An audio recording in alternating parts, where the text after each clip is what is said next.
Welcome back, everyone. This is Mosaic Minds. I'm your host, Vince, and I'm always here with my best pal, Tristan. And we're back after a break, and we accidentally went live. This is true. We keep having technical difficulties, it seems, which we only realize only about halfway through the episodes we're recording, so we're constantly re-recording and hitting up very many different subjects. Hence why, most of the time, we seem a little bit flustered. So we apologize for that. We usually end up like a cluster, don't we? We usually end up in a cluster, yeah, but at the same time, it's a little annoying for us in a sense because we'll be talking about one subject for so long and we'll really run it dry, and then we realize something is screwed up, so we'll restart the entire episode, and so we seem a little more flustered than usual when we start doing that. Yeah, I mean, usually, well, at least how we do it, we record, and then that's it. You know, we fuck up, we redo the episode, because the pilot we've done twice. Yes. We had to do the pilot twice, and we have spent about 3 hours just doing this one. Yeah. I mean, fuck, imagine if we had like a whole studio of this shit. Precisely. So we do apologize for this. However, we do also appreciate those of you that are listening to this second and / first episode. Yeah. Thank you for listening to Act 2 of it. Oh shit, yeah, my chair fell back. Those of you that did actually join us in the second part, we do appreciate this. Yeah, thank you, who aren't annoyed by our voices yet. Yes, and for those of you that can't tell the difference, I'm the giant sentient being, and he's the mouse. Yes. Squeak. Squeak, squeak, motherfucker. Anyway. Like prison rape. Squeak, squeak, motherfucker. Nonetheless, our subject for part 2 is actually, in this case, video games and how they can affect your personality. All right. That sounds pretty reasonable. Well, I mean, video games, well, nowadays, morality choice is a big, would you call it a trend nowadays, or it was like a past trend? I would not say that it's a past trend per se, because a lot of video games, even those such as Grand Theft Auto, for example, still have the moral choices and all that. Precisely. So, yeah, I think the reason the moral choices have become such a thing in a lot of video games, even if it's not an RPG, is because it just makes you feel more involved with the storyline. Yeah, I mean, a lot of the moral choices, except for BioShock Infinite, which kind of poked fun at it. I have not played, actually. You should play it. I think you would like it. Nonetheless. So, how do the moral choices work in that? Well, alright, so the morality choices are false choices. They don't give you a different ending. The ending's always the same, because the whole theme of it is alternate dimensions and traveling through those dimensions. Okay. So, you could have these morality choices, but there'll be alternate dimensions with alternate endings and alternate startings and all that stuff. Huh. Like there's one, now the whole goal of the game is to get this one girl, Elizabeth, to New York. But you have to get her off Columbia. I'm not going to spoil the twist for you because, the twist is the biggest mind fuck ever, and I had a brain gasm from it. Well, that's, I think, a good thing. Yeah, it's a pretty fucking good twist, too, so I'm not going to dare spoil it. Well, not only for me, but also for our listeners. Listen, if you haven't played it, I mean, really, pick up a demo of it or something. It's just the most fun. I mean, yes, it's hard. Yes, I will not deny sometimes it gets hard. I have to play it on easy. But it's fucking fun. So what else can I say? For those of you that just heard the dog bark in the background, I apologize for that. It's a Chihuahua, so I can never shut it up. Same thing here. At least where I am, most of Chihuahua won't shut up.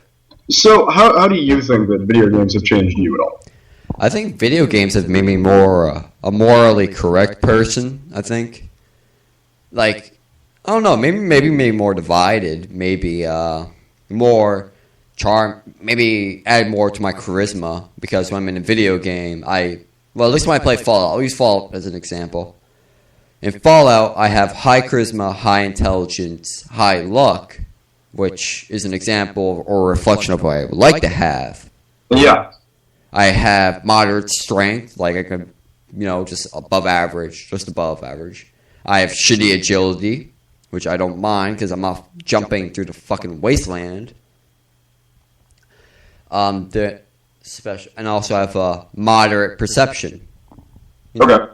Brain's half blind. So, the highest you can get on all of them is 10. Yeah. Now, in my case, I always delete them all and then move it to something I want. Of course.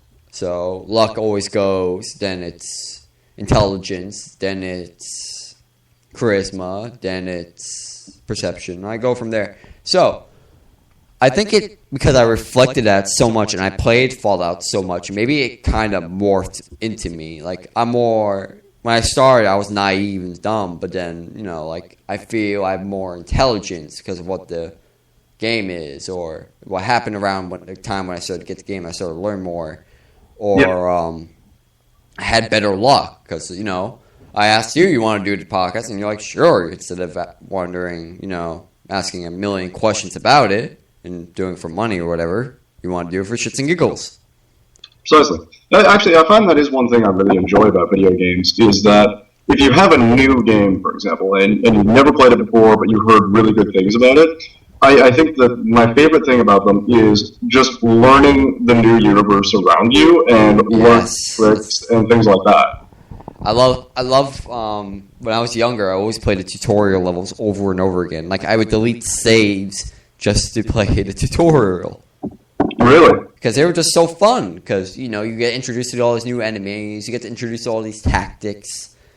It's like one time, then never again.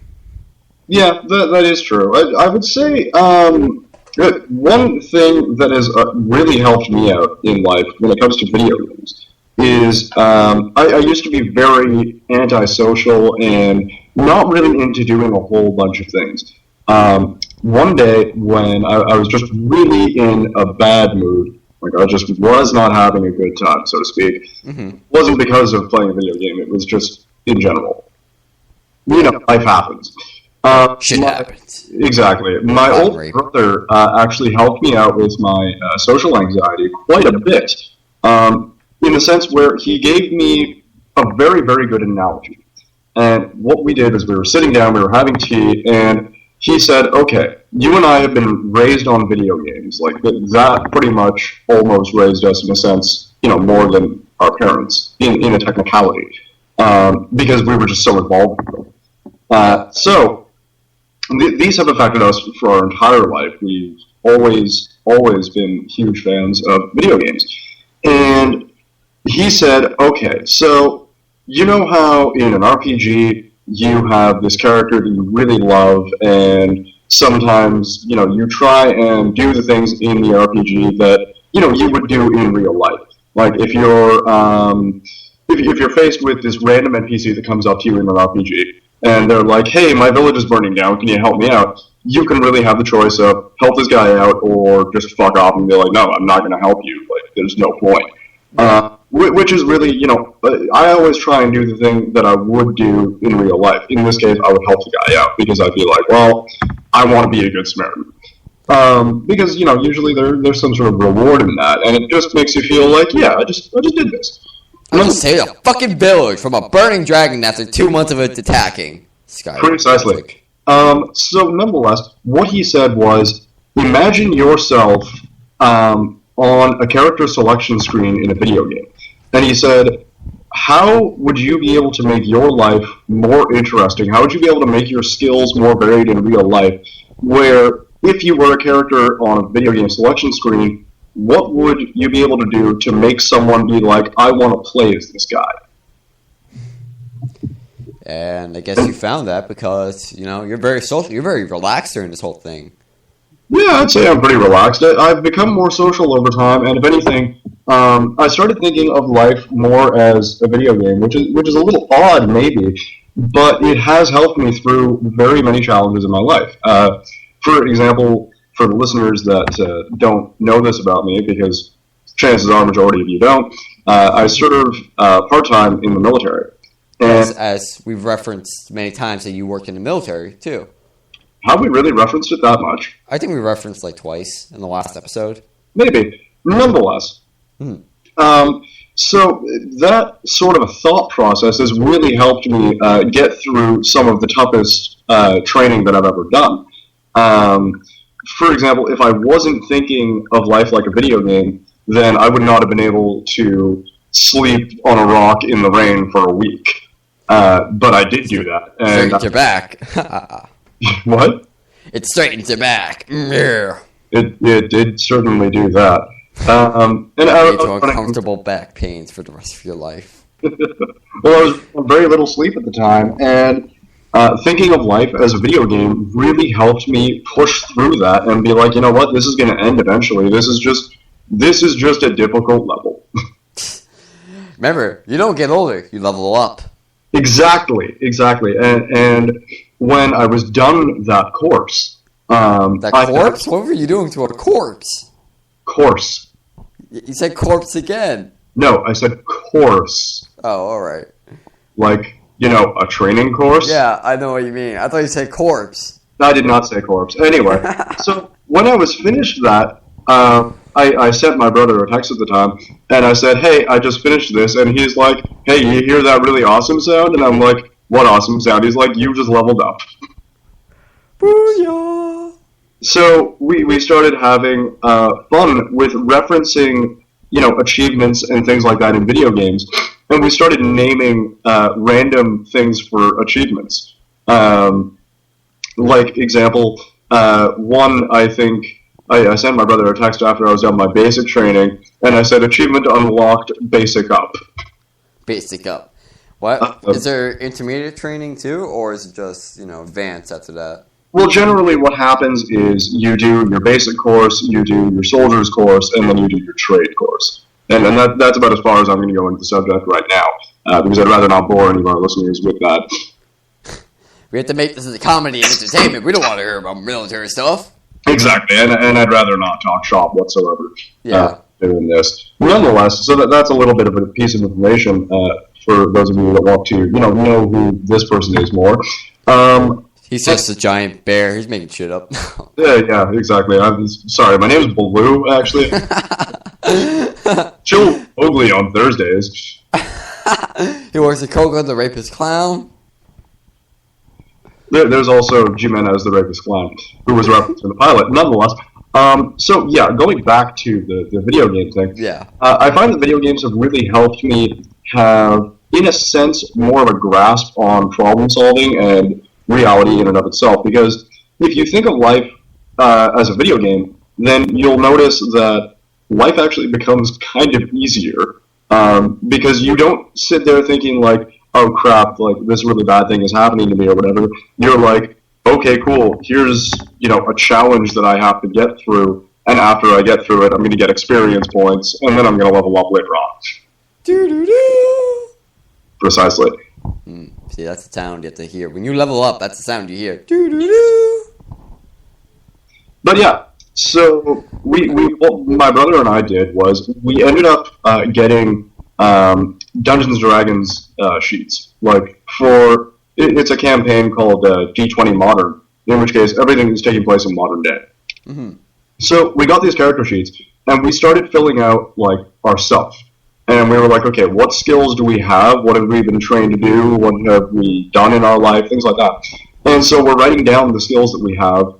And like once you look at it and you see, wow, I've done all of this, then you actually, kind of feel better about yourself because you're like, I've done all this. I'm becoming an interesting character. Well, yeah, I see what you mean there, man. You just wrote down what you are. You basically just described yourself on paper. And if you hear an annoying dog in the background that I will soon eat for dinner. I hear it only a little bit. But anyway, continue on. Yes, let's continue before I murdered my dog. Anyway. Sorry about every dog going around there. Every dog going out there knows the pain of annoying dogs. Yes, this is true. Unless you have a quiet dog, then you're fucking lucky.